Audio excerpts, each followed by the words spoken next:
श्रीगणेशाय नमः। अथ श्री गजेन्द्रमोक्ष स्तोत्रम्। श्रीशुक उवाच एवं व्यवसितो बुद्ध्या समाधाय मनोहृदि जजाप परमं जाप्यं प्राग्जन्मन्यनुशिक्षितम्। गजेन्द्र उवाच नमो भगवते तस्मै यत् एतच्चिदात्मकं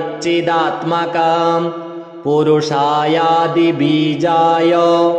परेशायाभिधीमहि यस्मिन्निदं यतश्चेदं येनेदं य इदं स्वयं योऽस्मात् परस्माच्च परस्तं प्रपद्ये स्वयंभुवं यः स्वात्मनीदं निजमाययार्पितं क्वचिद् विभातं क्वचित्तिरोहितम् अविद्धदृक्साक्षुभयं तदीक्षते स आत्ममूलो वतु मां परात्परः। कालेन पञ्चत्वमितेषु कृत्स्नसु लोकेषु पालेषु च सर्वहेतुषु तमस्तदासीद्गहनं गभीरं यस्तस्य पारेऽभिविराजते विभुः न यस्य देवा ऋषयः पदं विदुर् जन्तुः पुनः कोऽर्हति गन्तुमीरितुं यथा नटस्याकृतिभिर्विचेष्टतो दुरत्ययानुक्रमणः समावतु दिदृक्षवो यस्य पदं सुमङ्गलं विमुक्तसङ्गा मुनयः सुसाधवः चरन्त्यलोकव्रतमव्रणं वने भूतात्मभूताः सुहृदः समे गतिः न विद्यते यस्य च जन्म कर्म वा न नाम रूपे गुणदोष एव वा तथापि लोकाप्ययसम्भवाय यः स्वमायया तान्यनुकालमृच्छति तस्मै नमः परेशाय ब्रह्मणेऽनन्तशक्तये अरूपायोरुरूपाय नम आश्चर्यकर्मणे नम आत्मप्रदीपाय साक्षिणे परमात्मने नमो गिरां विदुराय मनसश्चेतसामपि सत्त्वेन प्रतिलभ्याय नैष्कर्मेण विपश्चिता नमः कैवल्यनाथाय निर्वाणसुखसंविदे नमः शान्ताय घोराय मूढाय गुणधर्मिणे निर्विशेषाय साम्याय नमो ज्ञानघनाय च क्षेत्रज्ञाय नमस्तुभ्यं सर्वाध्यक्षाय साक्षिणे पुरुषायात्ममूलाय मूलप्रकृतये नमः सर्वेन्द्रियगुणदृष्टे सर्वप्रत्ययहेतवे असताच्छाय योक्ताय सदाभासाय ते नमः नमो नमस्तेऽखिलकारणाय निष्कारणायाद्भुतकारणाय सर्वागमाम्नाय महार्णवाय नमोपवर्गाय परायणाय गुणारणिच्छन्नचिदुष्मपाय तक्षोभविस्फूर्जितमानसाय नैष्कर्म्यभावेन विवर्जितागम स्वयं प्रकाशाय नमस्करोमि मादृक्प्रपन्नपशुपाशविमोक्षणाय मुक्ताय भूरि करुणाय नमोलयाय स्वांसेन सर्वतनुभृन्मनसि प्रतीत प्रत्यग्दृशे भगवते बृहते नमस्ते आत्माप्तजाप्तगृहवित्तजनेषु शक्तेर्दुष्प्रापणाय गुणसङ्गविवर्जिताय मुक्तात्मभिः स्वहृदये परिभाविताय ज्ञानात्मने भगवते नम ईश्वराय।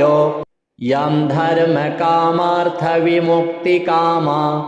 भजन्त इष्टां गतिमाप्नुवन्ति। किं त्वाशिशोरात्यपि देहमव्ययं करोतु मेदभ्रदयो विमोक्षणम्।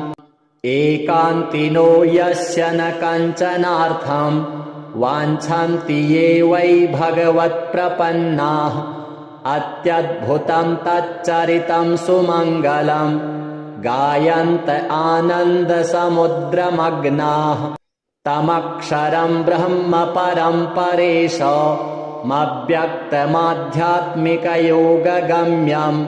अतीन्द्रियं सूक्ष्ममिवातिदूर मनन्तमाद्यं परिपूर्णमीदे। यस्य ब्रह्मादयो देवा वेदालोकाश्चराचराः नामरूपविभेदेन क्लग्व्या च कलया कृताः। यथार्चिषोऽग्निः सवितुर्गभस्तयो निर्यान्ति संयान्त्यसकृत्स्वरोचिषः।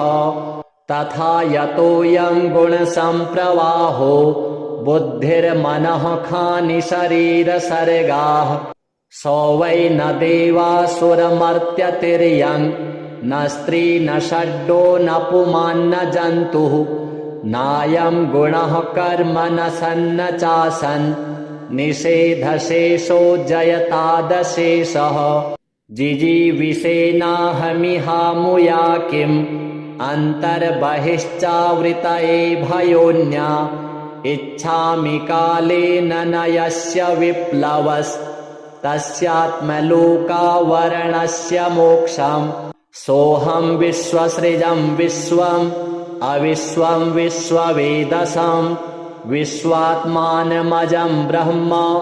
प्रणतोऽस्मि परं पदम्। योगरन्धितकर्माणो हृदि योगविभाविते योगिनो यं प्रपश्यन्ति योगेशं तं नतोऽस्म्यहं। नमो नमस्तुभ्यमसह्यवेग शक्तित्रयायाखिलधिगुणाय प्रपन्नपालाय दुरन्तशक्तये कदिन्द्रियाणामनवाप्यवर्त्मने। नायं वेद स्वमात्मानं यच्छक्त्याहन्धिया हतं तं दुरत्ययमाहात्म्यं भगवन्तमितोऽस्म्यहं। श्रीशुक उवाच एवं गजेन्द्रमुपवर्णितनिरविशेषं ब्रह्मादयो विविधलिङ्गभिदाभिमानाः। नैते यदोपससृपुरनिखिलात्मकत्वात् तत्राखिलामरमयो हरिराविरासीत्। तं तद्वदार्थमुपलभ्य जगन्निवासः स्तोत्रं निशम्य दिविजैः सह संस्तुवद्भिः। छन्दोमयेन गरुडेन समुह्यमानश्चक्रायुधोऽभ्यगमदाशु यतो गजेन्द्रः। सोऽन्तः सरस्युरुबलेन गृहीत आर्तो दृष्ट्वा गरुत्मतिहरिं ख उपात्तचक्रम्। उत्क्षिप्य साम्बुजकरं गिरमाह कृच्छ्रान् नारायणाखिलगुरो भगवन्नमस्ते। तं वीक्ष्य पीडितमजः सहसावतीर्य सग्राहमाशु सरसः कृपयोज्जहार। ग्राहाद्विपाटितमुखादरिणा गजेन्द्रं सम्पश्यतां हरिरमुमुच दुस्त्रियाणां। श्रीवासुदेवार्पणमस्तु। श्रीशुक उवाच एवं व्यवसितो बुद्ध्या समाधाय मनोहृदि जजाप परमं जाप्यं प्राग्जन्मन्यनुशिक्षितं। गजेन्द्र उवाच नमो भगवते तस्मै यत् एतच्चिदात्मकं पुरुषायादिबीजाय परेशायाभिधीमहि। यस्मिन्निदं यतश्चेदं येनेदं य इदं स्वयं योऽस्मात् परस्माच्च परस्तं प्रपद्ये स्वयं भुवां यः स्वात्मनीदं निजमाययार्पितं क्वचिद् विभातं क्वचित् तत्तिरोहितम् अविद्धदृक्साक्षुभयं तदीक्षते स आत्ममूलो वतु मां परात्परः कालेन पञ्चत्वमितेषु कृत्स्नसु लोकेषु पालेषु च सर्वहेतुषु तमस्तदासीद्गहनं गभीरं यस्तस्य पारेऽभिविराजते विभुः न यस्य देवा ऋषयः पदं विदुर्जन्तुः पुनः कोऽर्हति गन्तुमीरितुं यथा नटस्याकृतिभिर्विचेष्टतो दुरत्ययानुक्रमणः समावतु दिदृक्षवो यस्य पदं सुमङ्गलं विमुक्तसङ्गा मुनयः सुसाधवः चरन्त्यलोकव्रतमव्रणं वने भूतात्मभूताः सुहृदः समे गतिः न विद्यते यस्य च जन्म कर्म वा न नामरूपे गुणदोष एव वा तथापि लोकाप्ययसम्भवाय यः स्वमायया तान्यनुकालमृच्छति तस्मै नमः परेशाय ब्रह्मणेऽनन्तशक्तये अरूपायोरुरूपाय नम आश्चर्यकर्मणे नम आत्मप्रदीपाय साक्षिणे परमात्मने नमो गिरां विदुराय मनसश्चेतसामपि सत्त्वेन प्रतिलभ्याय नैष्कर्मेण विपश्चिता नमः कैवल्यनाथाय निर्वाणसुखसंविदे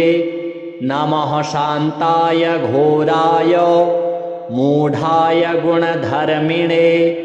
निर्विशेषाय साम्याय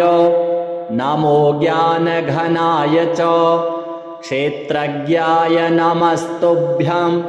सर्वाध्यक्षाय साक्षिणे पुरुषायात्ममूलाय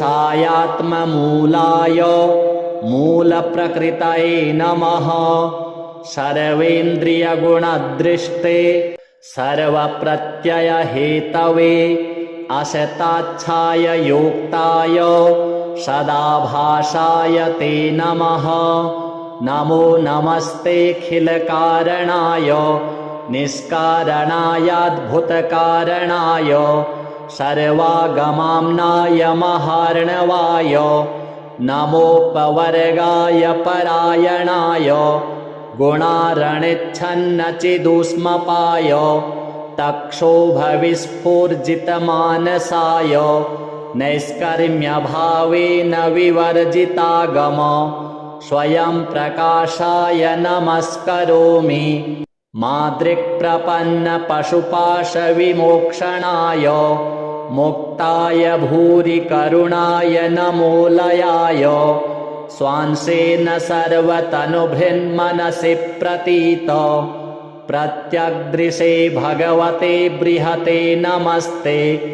आत्माप्तजाप्तगृहवित्तजनेषु शक्तेर्दुष्प्रापणाय गुणसङ्गविवर्जिताय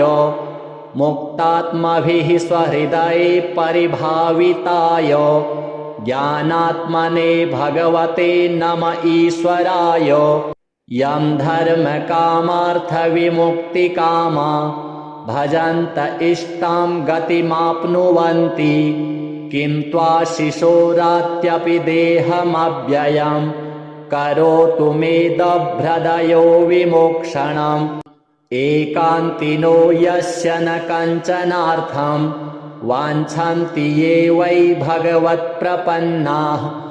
अत्यद्भुतं तच्चरितं सुमङ्गलं गायन्त आनन्दसमुद्रमग्नाः तमक्षरं ब्रह्म परं परेशमव्यक्तमाध्यात्मिकयोगगम्यं अतीन्द्रियं सूक्ष्ममिवातिदूर मनन्तमाद्यं परिपूर्णमीदे यस्य ब्रह्मादयो देवा वेदालोकाश्चराचराः नामरूपविभेदेन फ्लग्व्या च कलया कृताः यथार्चिषोऽग्निः सवितुर्गभस्तयो निर्यान्ति संयान्त्यसकृत्स्वरोचिषः तथा यतोऽयं गुणसम्प्रवाहो बुद्धिर्मनः खानि शरीरसर्गाः स वै न देवासुरमर्त्यतिर्यं न स्त्री न षड्डो न पुमान्न जन्तुः नायं गुणः कर्म न सन्न चासन् निषेधशेषो जयतादशेषः जिजीविषेनाहमिहामुया किम् अन्तर्बहिश्चावृतये भयोन्या इच्छामि कालेन न यस्य विप्लवस्तस्यात्मलोकावरणस्य मोक्षम् सोऽहं विश्वसृजं विश्वम् अविश्वं विश्ववेदसं विश्वात्मानमजं ब्रह्म प्रणतोऽस्मि परं पदं योगरन्धितकर्माणो हृदि योगविभाविते योगिनो यं प्रपश्यन्ति योगेशं तं नतोऽस्म्यहं नमो नमस्तुभ्यमसह्यवेग शक्तित्रयायाखिलधिगुणाय प्रपन्नपालाय दुरन्तशक्तये कदिन्द्रियाणामनवाप्यवर्त्मने नायं वेद स्वमात्मानं यच्छक्त्याहन्धिया हतं तं दुरत्ययमाहात्म्यं भगवन्तमितोऽस्म्यहं श्रीशुक उवाच एवं गजेन्द्रमुपवर्णितनिर्विशेषं ब्रह्मादयो विविधलिङ्गभिदाभिमानाः नैते यदोपससृपुरनिखिलात्मकत्वात् तत्राखिलामरमयो हरिराविरासीत् तं तद्वदार्थमुपलभ्य जगन्निवासः स्तोत्रं निशम्य दिविजैः सह संस्तुवद्भिः छन्दोमयेन गरुडेन समुह्यमानश्चक्रायुधोऽभ्यगमदासु यतो गजेन्द्रः सोऽन्तः सरस्युरुबलेन गृहीत आर्तो दृष्ट्वा गरुत्मतिहरिं ख उपात्तचक्रम् उत्क्षिप्य साम्बुजकरं गिरमाह कृच्छ्रान् नारायणाखिलगुरो भगवन्नमस्ते तं वीक्ष्य पीडितमजः सहसावतीर्य सग्राहमाशु सरसः कृपयोज्जहार ग्राहाद्विपाटितमुखादरिणा गजेन्द्रं सम्पश्यतां हरिरमुमुच दुस्त्रियाणां श्रीवासुदेवार्पणमस्तु। श्रीशुक उवाच एवं व्यवसितो बुद्ध्या समाधाय मनोहृदि जजाप परमं जाप्यं प्राग्जन्मन्यनुशिक्षितं गजेन्द्र उवाच नमो भगवते तस्मै यत् एतच्चिदात्मकं पुरुषायादिबीजाय परेशायाभिधीमहि यस्मिन्निदं यतश्चेदं येनेदं य इदं स्वयं योऽस्मात् परस्माच्च परस्तं प्रपद्ये स्वयंभुवां यः स्वात्मनीदं निजमाययार्पितं क्वचिद् विभातं क्वच तत्तिरोहितम् अविद्धदृक्साक्षुभयं तदीक्षते स आत्ममूलोऽवतु मां परात्परः कालेन पञ्चत्वमितेषु कृत्स्नसो लोकेषु पालेषु च सर्वहेतुषु तमस्तदासीद्गहनं गभीरं यस्तस्य पारेऽभिविराजते विभुः न यस्य देवा ऋषयः पदं विदुर् जन्तुः पुनः कोऽर्हति गन्तुमीरितुं यथा नटस्याकृतिभिर्विचेष्टतो दुरत्ययानुक्रमणः समावतु दिदृक्षवो यस्य पदं सुमङ्गलम् विमुक्तसङ्गा मुनयः सुसाधवः चरन्त्यलोकव्रतमव्रणं वने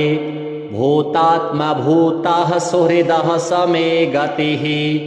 न विद्यते यस्य च जन्म कर्म वा न नामरूपे गुणदोष एव वा तथापि लोकाप्ययसम्भवाय यः स्वमायया तान्यनुकालमृच्छति तस्मै नमः परेशाय ब्रह्मणेऽनन्तशक्तये अरूपायोरुरूपाय नम आश्चर्यकर्मणे नम आत्मप्रदीपाय साक्षिणे परमात्मने नमो गिरां विदुराय मनसश्चेतसामपि सत्त्वेन प्रतिलभ्याय नैष्कर्म्येण विपश्चिता नमः कैवल्यनाथाय निर्वाणसुखसंविदे नमः शान्ताय घोराय मूढाय गुणधर्मिणे निर्विशेषाय साम्याय नमो ज्ञानघनाय च क्षेत्रज्ञाय नमस्तुभ्यं सर्वाध्यक्षाय साक्षिणे पुरुषायात्ममूलाय मूलप्रकृतये नमः सर्वेन्द्रियगुणदृष्टे सर्वप्रत्ययहेतवे असताच्छाय योक्ताय सदाभासाय ते नमः नमो नमस्तेऽखिलकारणाय निष्कारणायाद्भुतकारणाय सर्वागमाम्नाय महार्णवाय नमोपवर्गाय परायणाय गुणारणिच्छन्नचिदुष्मपाय तक्षोभविस्फूर्जितमानसाय नैष्कर्म्यभावेन विवर्जितागम स्वयं प्रकाशाय नमस्करोमि मादृक्प्रपन्नपशुपाशविमोक्षणाय मुक्ताय भूरि करुणाय नमोलयाय स्वांसेन सर्वतनुभृन्मनसि प्रतीत प्रत्यग्दृशे भगवते बृहते नमस्ते आत्माप्तजाप्तगृहवित्तजनेषु शक्तेर्दुष्प्रापणाय गुणसङ्गविवर्जिताय मुक्तात्मभिः स्वहृदये परिभाविताय ज्ञानात्मने भगवते नम ईश्वराय यं धर्मकामार्थविमुक्तिकामा भजन्त इष्टां गतिमाप्नुवन्ति किं त्वाशिशोरात्यपि देहमव्ययं करोतु मेदभ्रदयो विमोक्षणम् एकान्तिनो यस्य न कञ्चनार्थं वाञ्छन्ति ये वै भगवत्प्रपन्नाः अत्यद्भुतं तच्चरितं सुमङ्गलं गायन्त आनन्दसमुद्रमग्नाः तमक्षरं ब्रह्म परं परेशमव्यक्तमाध्यात्मिकयोगगम्यम् अतीन्द्रियं सूक्ष्ममिवातिदूर मनन्तमाद्यं परिपूर्णमीदे यस्य ब्रह्मादयो देवा वेदालोकाश्चराचराः नामरूपविभेदेन फ्लग्व्या च कलया कृताः यथार्चिषोऽग्निः सवितुर्गभस्तयो निर्यान्ति संयान्त्यसकृत्स्वरोचिषः तथा यतोऽयं गुणसम्प्रवाहो बुद्धिर्मनः खानि शरीरसर्गाः स वै न देवासुरमर्त्यतिर्यं न स्त्री न षड्डो न पुमान् न जन्तुः नायं गुणः कर्म न सन्न चासन् निषेधशेषो जयतादशेषः जिजीविषेनाहमिहामुया किम् अन्तर्बहिश्चावृतये भयोन्या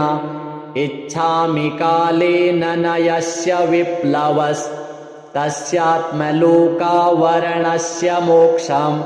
सोऽहं विश्वसृजं विश्वम् अविश्वं विश्ववेदसं विश्वात्मानमजं ब्रह्म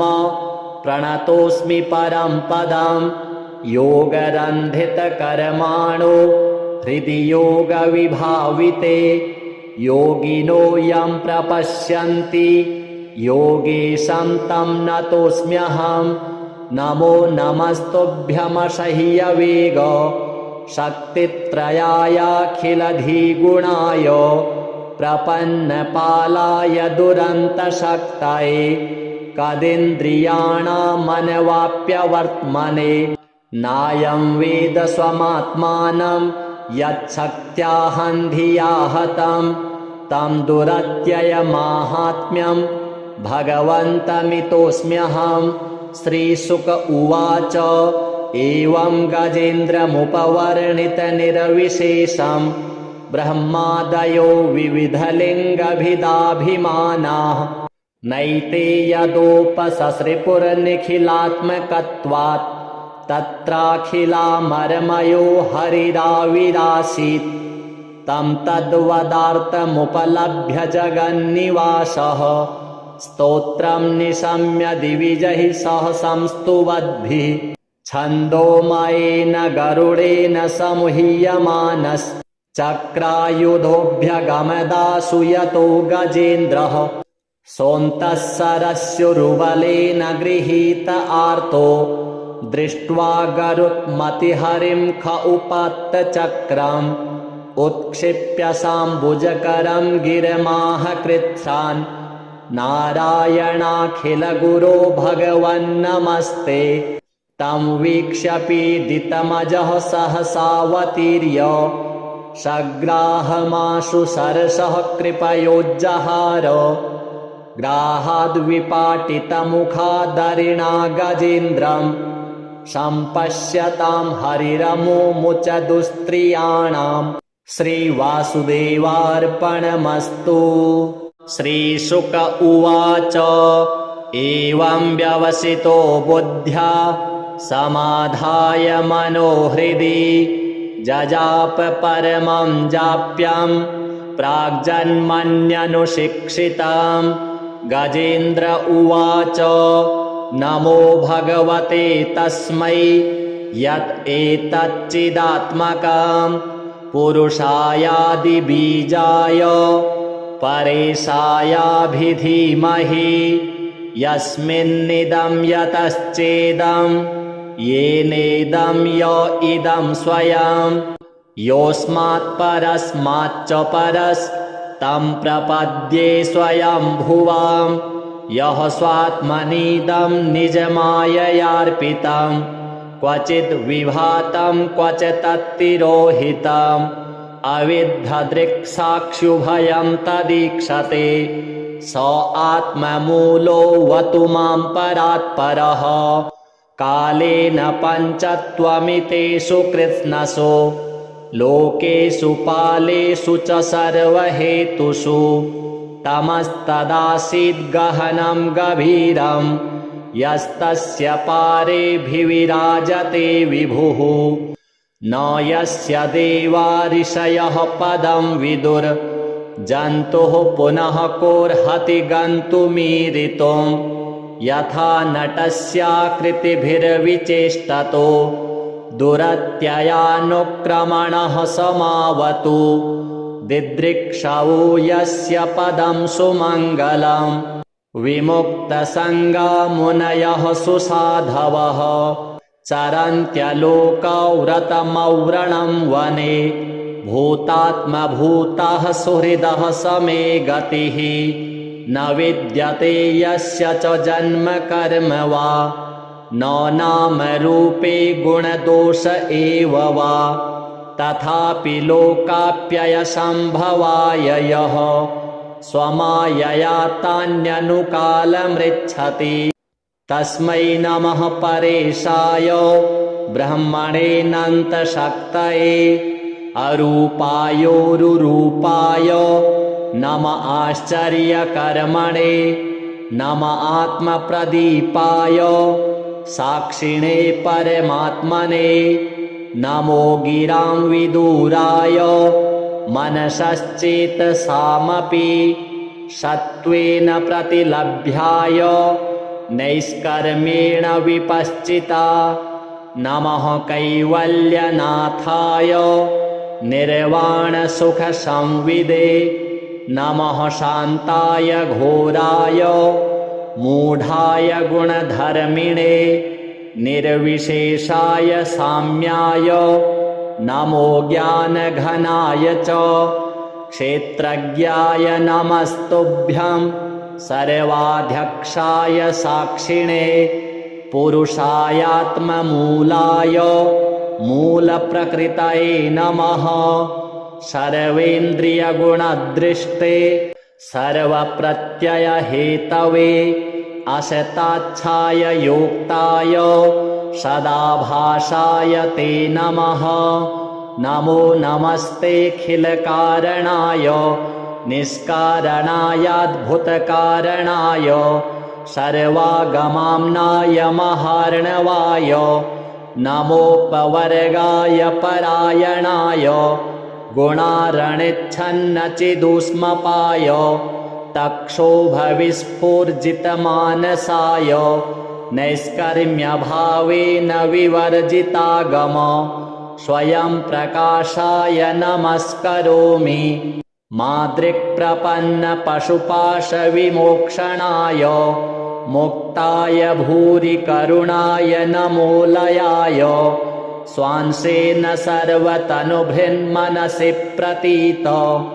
प्रत्यग्दृशे भगवते बृहते नमस्ते आत्माप्तजाप्तगृहवित्तजनेषु शक्तेर्दुष्प्रापणाय गुणसङ्गविवर्जिताय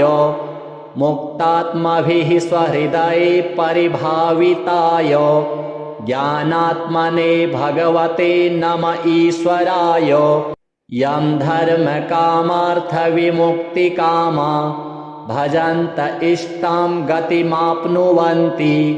किं त्वाशिशोरात्यपि देहमव्ययं करोतु मेदभ्रदयो विमोक्षणम् एकान्तिनो यस्य न कञ्चनार्थं वाञ्छन्ति ये वै भगवत्प्रपन्नाः अत्यद्भुतं तच्चरितं सुमङ्गलं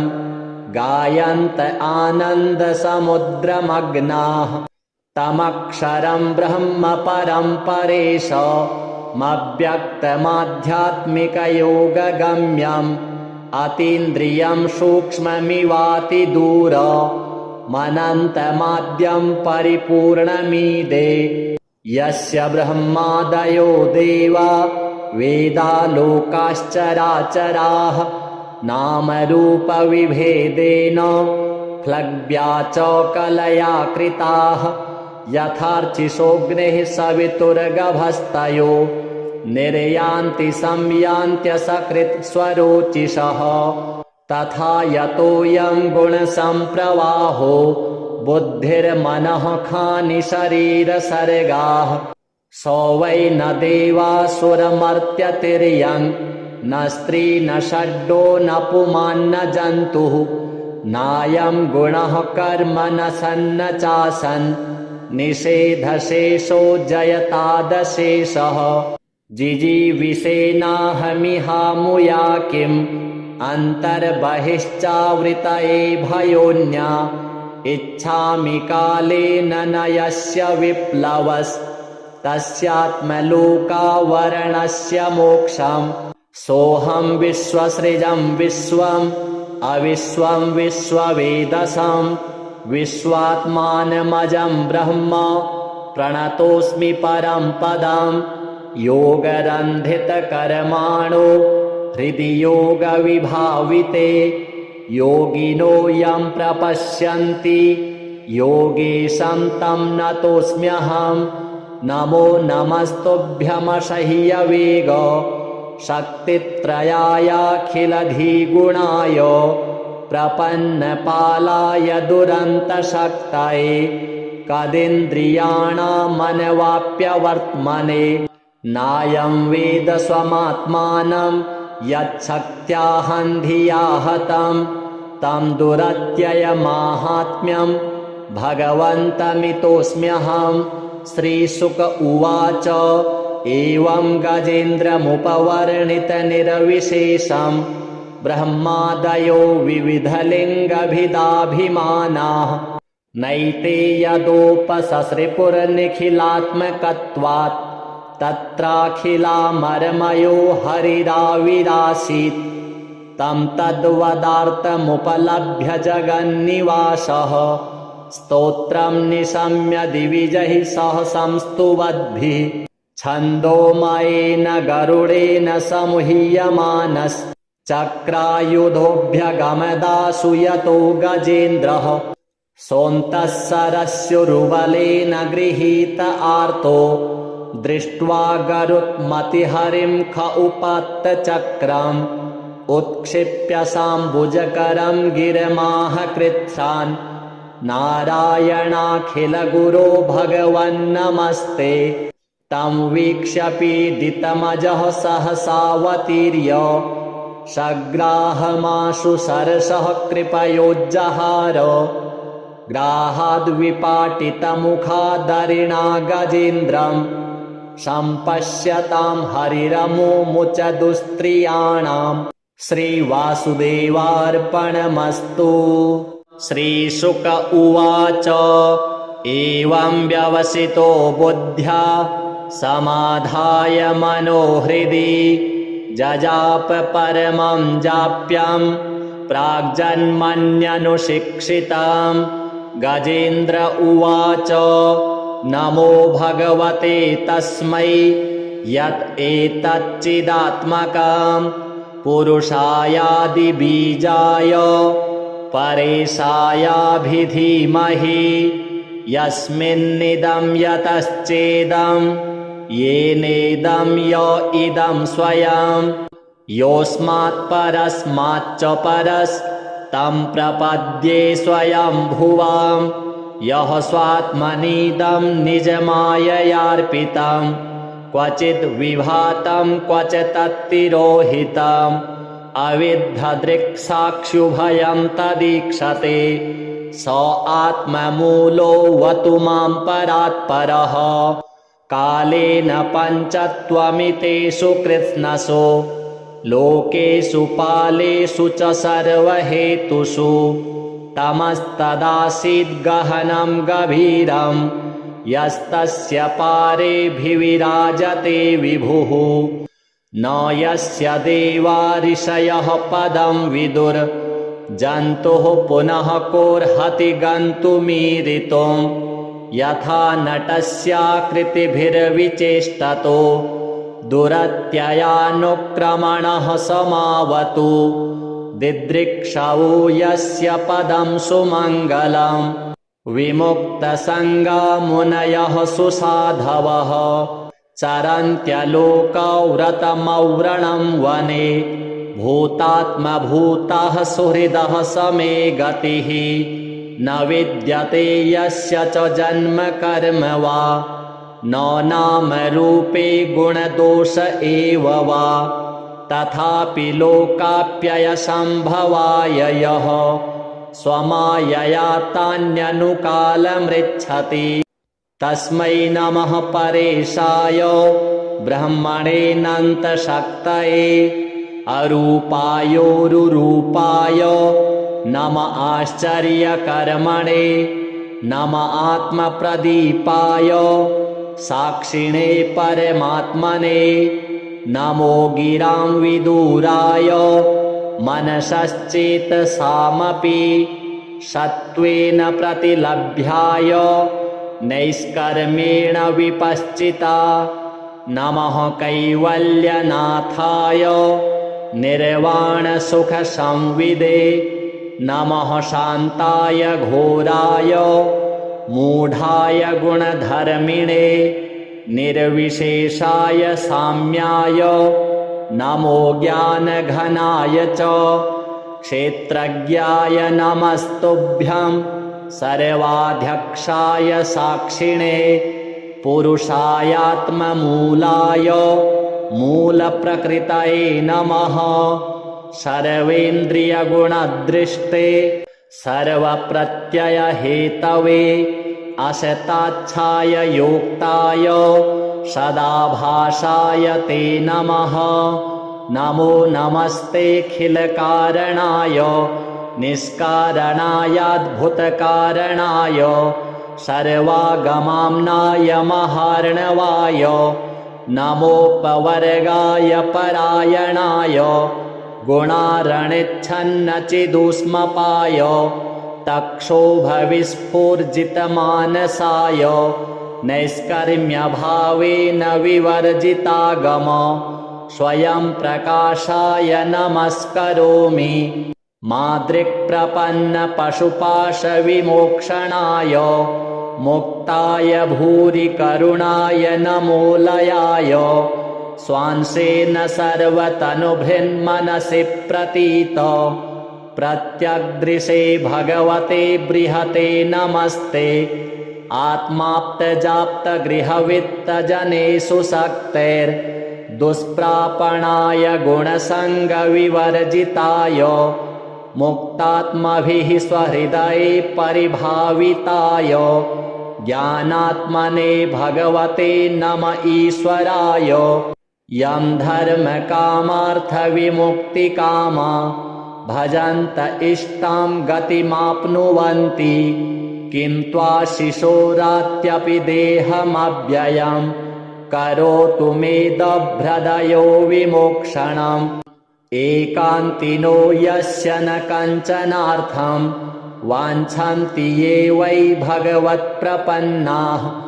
अत्यद्भुतं तच्चरितं सुमङ्गलं गायन्त आनन्दसमुद्रमग्नाः तमक्षरं ब्रह्म परं परेशमव्यक्तमाध्यात्मिकयोगगम्यम् अतीन्द्रियं सूक्ष्ममिवातिदूर मनन्तमाद्यं परिपूर्णमीदे यस्य ब्रह्मादयो देवा वेदालोकाश्चराचराः नामरूपविभेदेन फ्लग्व्या च कलया कृताः यथार्चिषोऽग्निः सवितुर्गभस्तयो निर्यान्ति संयान्त्यसकृत्स्वरोचिषः तथा यतोऽयं गुणसम्प्रवाहो बुद्धिर्मनः खानि शरीरसर्गाः स वै न देवासुरमर्त्यतिर्यं न स्त्री न षड्डो न पुमान् न जन्तुः नायं गुणः कर्म न सन्न चासन् निषेधशेषो जयतादशेषः जिजीविषेनाहमिहामुया किम् अन्तर्बहिश्चावृतये भयोन्या इच्छामि कालेन न यस्य विप्लवस्तस्यात्मलोकावरणस्य मोक्षम् सोऽहं विश्वसृजं विश्वम् अविश्वं विश्ववेदसं विश्वात्मानमजं ब्रह्म प्रणतोऽस्मि परं पदम् योगरन्धितकर्माणो हृदि योगविभाविते योगिनो यं प्रपश्यन्ति योगेशं तं नतोऽस्म्यहं नमो नमस्तुभ्यमसह्यवेग शक्तित्रयायाखिलधिगुणाय प्रपन्नपालाय दुरन्तशक्तये कदिन्द्रियाणामनवाप्यवर्त्मने नायं वेद स्वमात्मानं यच्छक्त्याहन्धिया हतं तं दुरत्ययमाहात्म्यं भगवन्तमितोऽस्म्यहं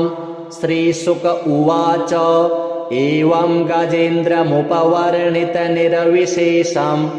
ब्रह्मादयो विविधलिङ्गभिदाभिमानाः नैते यदोपससृपुरनिखिलात्मकत्वात्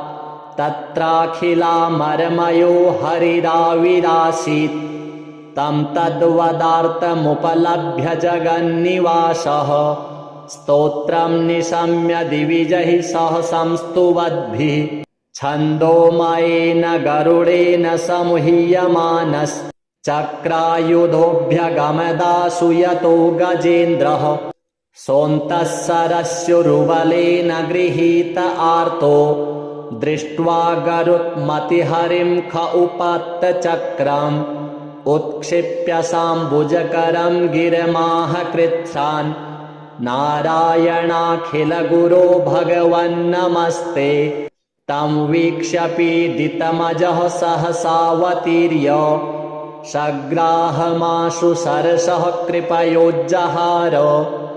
ग्राहाद्विपाटितमुखादरिणा गजेन्द्रं सम्पश्यतां हरिरमुमुच दुस्त्रियाणां श्रीवासुदेवार्पणमस्तु।